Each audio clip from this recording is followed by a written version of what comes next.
नमस्कार, आप देख रहे हैं यूपी समाचार प्लस। मैं ओंकारनाथ वर्मा और इस वक्त हम महाराजगंज जिले के ये सिसवा बाजार में आए हुए हैं और हमारे पीछे आप देख सकते हैं कि भव्य पंडाल जो है ये दुर्गा माता का यहाँ बना हुआ है और इसके आयोजन जो है 30 वर्षों से की जा रही है। और इस आयोजन के साथ साथ सामाजिक एवं धार्मिक चीजें भी जो लोगों को बताई जाती हैं। और जो है यहाँ के आप स्लोगन देख सकते हैं कि यहाँ पे देखिए बाल दुर्गा पूजा सेवा समिति द्वारा जो है ये तमाम तरह के स्लोगन आप देख सकते हैं। माता पिता का आदर व सेवा करें और भी जो है बेटी बचाओ बेटी पढ़ाओ, प्रकृति की ही पुकार, वृक्षों को न काटो बार बार, जैसे तमाम तरह के जो है लोगों को एक जन संदेश देने का भी इस पंडाल के माध्यम से किया जा रहा है। आइए हम बात करते हैं यहाँ किस अध्यक्ष और जो है एक सहयोगी है रोशन मध्यस्थ जी है, दोनों लोगों से बात करते हैं और पंडाल को लेकर के यहाँ की जो है धार्मिक भावनाओं को लेकर क्या इन लोगों की मानसिकता है, क्या लोगों को जो है समाज में संदेश देना चाहते हैं, यही सब बात करते हैं। पहले तो आपका हमारे चैनल में बहुत बहुत स्वागत है सर। बहुत बहुत धन्यवाद। सर ये बताइए कि जो है आप जो है यहाँ पे विगत 30 वर्षों से यहाँ पे जो है ये पंडाल सजाया जाता है और काफी भव्य तरीके से और हमेशा हर साल जो है कुछ नया की जाती है, इसके पीछे किस तरह की सोच आप हंस लाते हैं? जैसे कि हम लोग हर वर्ष दुर्गा पूजा बहुत ही धूमधाम से मनाते हैं और धार्मिक भावनाओं के साथ साथ जो सामाजिक उद्देश्य है, सामाजिक चीजें हैं, उनको भी हम लोग आगे लाते हैं।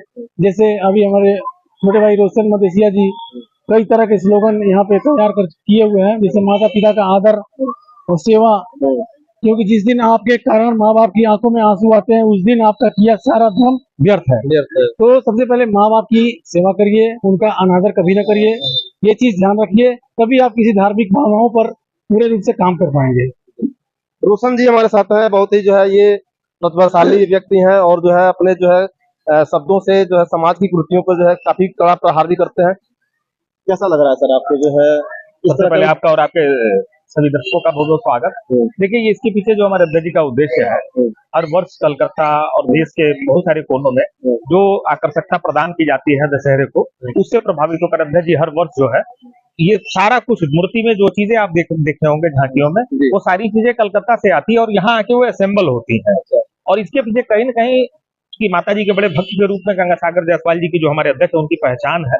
और इस पांडाल की पहली जो ईंट होती है नींव, उस नींव से ऊपर के पताके का अंतिम छोर जो है उसमें इनके पसीने का जो है ऊर्जा लगा होता है।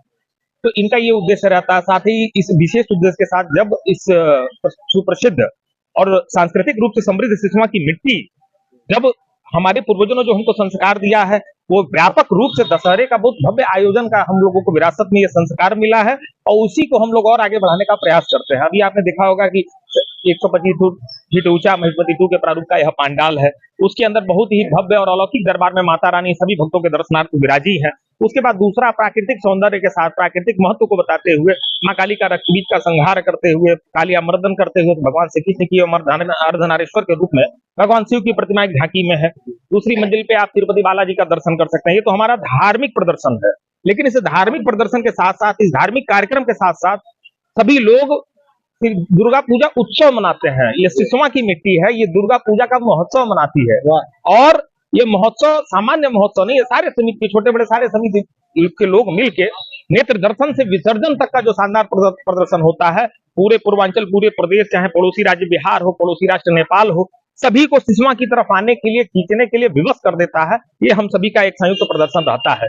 लेकिन इस धार्मिक कार्यक्रम की जो सार्थकता है वो तब सिद्ध होती है जब समाज को हम इस धार्मिकता के साथ साथ कुछ देने का कार्य करें। समाज में बहुत सारी ऐसी कुरीतियां हैं, कुप्रथाएं हैं, समस्याएं हैं, उनके विरुद्ध लोगों के बीच जन जागरण अभियान चलाने का कार्य, जागरूकता फैलाने का कार्य, अपने कटाक्ष और संदेशों के माध्यम से। अभी आप अंदर गए होंगे तो एक राक्षस के हाथ में, महिषासुर के हाथ में ये लिखा होगा कि मैंने दहेज लोभ में अपने बहू को प्रताड़ित किया है क्योंकि मैं राक्षस हूँ। वो काम मानव का नहीं होता। मैंने अपने माता पिता का अनादर व अपमान किया क्योंकि मैं राक्षस हूँ। मैंने कन्या भ्रूण हत्या जैसा महापाप किया है क्योंकि मैं राक्षस हूँ। मैंने सक्षम रहते हुए अपने माता पिता को वृद्धाश्रम भेजने का कार्य किया है क्योंकि मैं राक्षस हूँ। ये हमने दिखाने का काम किया है कि ये चारों जो कार्य है, चारों जो अपराध है, ये महापाप है और ये मानव का कार्य नहीं है, राक्षसों का कार्य है। लोग इससे प्रभावित हों। आज ये साक्षात देवी आई है, देवी का पूजा अर्चना और उपासना करने का कोई मतलब नहीं है। जब आपके घर की माँ एक गिलास पानी के लिए, भोजन के लिए, दवा के लिए, सेवा के लिए, सम्मान के लिए अगर तरसे, तो किसी भी भगवान का, किसी भी देवी माँ का उपासना निरर्थक है, व्यर्थ है। ये संदेश स्पष्ट है हमारा सभी भक्तों को। यही सब चीजें जो है आप लोगों की तरफ की जाती हैं काफी दूर से लोग यहाँ खींचे चले जाते हैं। और जो है मतलब आप जैसे बता रहे थे कि महाराजगंज जो है ये पूर्वांचल राज्य में जो है एक भव्य रूप में शीशा बाजार में जो है महोत्सव मनाया जाता है। और भी जो है यहाँ पे देख सकते हैं कि काफी खुर्तियां हैं और भी लोग हैं। क्या नाम आपका है? प्रताप मल। ये बताइए, आपकी जो है जितनी उम्र होगी उससे अधिक कई साल से ये मनाया जाता है, कभी आप इस तरह के जो दिखाए जाते हैं, जो समाज की कुर्तियों पर प्रहार की जाती है, कितना प्रभावित होते हैं लोग यहाँ से?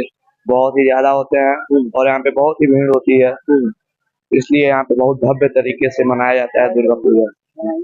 रोशन जी, एक चीज और आपसे जानना चाहते हैं कि इसके प्रभाव से कितना लगता है कि जो है लोग जो है काफी जो है जब से पढ़े लिखे हुए हैं तब से ही क्यों ऐसा हुआ है कि जो है लोग जितना पढ़े लिखे हुए उतना ही जो है ये भ्रूण हत्या या फिर जो है ये वृद्धाश्रम ये तभी खुले, जबकि जब जब गंवार लोग थे तो उस समय नहीं थे। ये क्या लगता है, हमको समझ से परे है? देखिए, धर्म जो है ये जीवन दर्शन का एक मार्ग है, और जब जब समाज धर्म से, जिस धर्म में उसकी आस्था हो, जिस पंथ में उसकी आस्था हो, जब उससे विमुख होगा तो ऐसे ही रास्तों वो चल पड़ेगा। जो रास्ते न उसके लिए ठीक है, न आने वाली पीढ़ी के लिए ठीक है, न समाज के लिए ठीक है, न पर्यावरण के लिए ठीक है। एक छोटा सा उदाहरण मैं आपको दूंगा।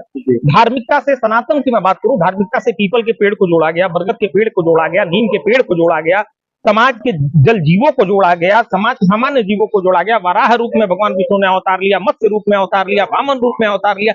तो समाज को हर एक चीज को धर्म से जोड़ने का काम किया है। और आज का जो विज्ञान बहुत विकसित हो चुका है वो उससे जुड़े एक एक चीज को प्रमाणित करता है कि यह समाज और पर्यावरण के हित में है। तो जब जब हम धर्म से विमुख होंगे तो हमेशा हम गलत रास्ते पे जाएंगे। आज समाज में धर्म से विमुख होने वाले लोगों की संख्या बहुत आयत है, वही चीज है। लोगों की आवश्यकताएं बढ़ गई हैं, और जबकि अच्छा बढ़ा है उसके बावजूद शिक्षा जो पद्धति है, लॉर्ड मैकाले ने क्या कहा कि भारत को अगर नष्ट करना है, भारत को अगर कहीं न कहीं प्रभावित करना है तो इसकी शिक्षा पद्धति को पहले जो है इस पर प्रहार करो, तो भारत अपने आप टूट जाएगा, भारत अपने आप बिखर जाएगा। जो शिक्षा व्यवस्था, उस शिक्षा व्यवस्था में भी कुछ सुधार की आवश्यकता है। हम लोगों ने भी बचपन में जब पढ़ा, हमने रामायण भी पढ़ा था, हमने महाभारत भी पढ़ा था, हमने गीता के कुछ श्लोक पढ़े थे अपने विद्यालय में। आज वो चीजें विद्यालयों से धीरे धीरे गायब होती जा रही हैं। ऐसा नहीं है कि धर्म केवल धार्मिकता के मार्ग पे ले जाता है, धर्म आपको समाज की जो वास्तविक दिशा होनी चाहिए उस दिशा पे आपको ले जाने का काम करता है। तो हर आदमी को अपनी व्यक्तिगत आवश्यकताओं, जो भी उनका नौकरी पेशा, उसके साथ साथ धर्म के मार्ग पे भी चलने का प्रयास करना चाहिए। वास्तव में सबका जीवन जो है अपने आप सुधर जाएगा।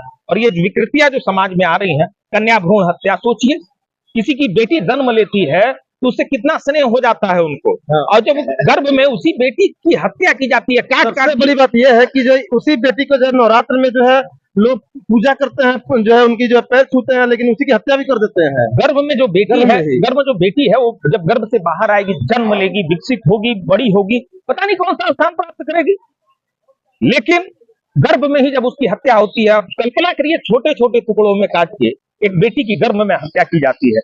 हमारे यहाँ पे हर परिवार की बेटियां जब बहू बन के जाती हैं, दहेज लोभ में उनको जब प्रताड़ित किया जाता है तो पूरे के पूरे परिवार की स्थिति, मानसिक स्थिति खराब हो जाती है और उस महिला का जीवन बर्बाद हो जाता है। सोचिए कितनी बड़ी विकृति है। आप अपने जीवन में अपने पाल्यों को के लिए क्या कुछ नहीं करते, अपनी संपत्ति से लेकर सब कुछ उसको देने का काम करते हैं, और जब आपके जीवन में जब वृद्धावस्था है और वो बच्चे आपका सेवा न करें, आपका अपमान करें, आपका अनादर करें और आपको वृद्धाश्रम छोड़ें क्योंकि उनको अपना एकांकी जीवन पसंद है, सोचिए इससे बड़ी विभत्स और भयावह स्थिति नहीं कुछ हो सकती। तो धर्म क्या कहता? धर्म ये कहता साक्षात ईश्वर अगर धरती पर कोई है तो माता पिता है, और माता पिता की सेवा नहीं की, माता पिता का आपने सत्कार नहीं किया, आदर नहीं किया, किसी देवी देवता का पूज लो, कितना भी बड़ा यज्ञ अनुष्ठान कर लो, कुछ भी सफल होने वाला नहीं है। यही हमारा संदेश है।